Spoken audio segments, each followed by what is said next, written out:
Habang patuloy sa pagsayaw ang ibang housemates, si Edward nagkwento ng kanyang agam-agam sa parating na task. Before I came in, I said to Kuya, singing and dancing, don't make me do the first task, dance.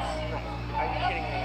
Dahil sa pagkabalisa at ayaw mapahiya, isinama ni Edward si Maymay para mag-ensayo ng hiwalay. Huwag ka pa naiiyak. I will drag you.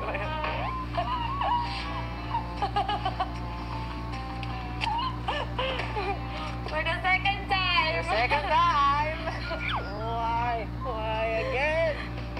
Baliw ko sa'yo, aking sinta, may aking prinsesa.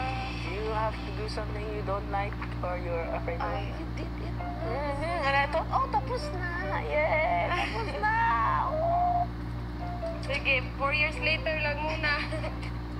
Ay, serious. Oh, sige, serious. Oh.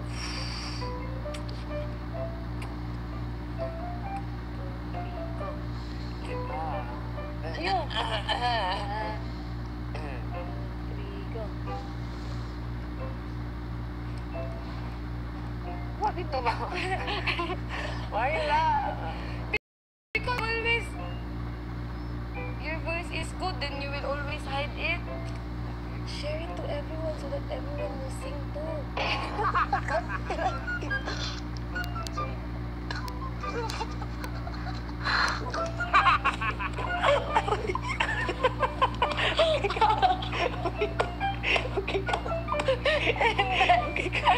Tingin. Uy, may bukol! May bukol! Samantala, patuloy rin naman ang pag-iensayo ng ibang housemates na nagpares-pares upang mas mapaganda ang kanilang pagtatanghal. Sorry.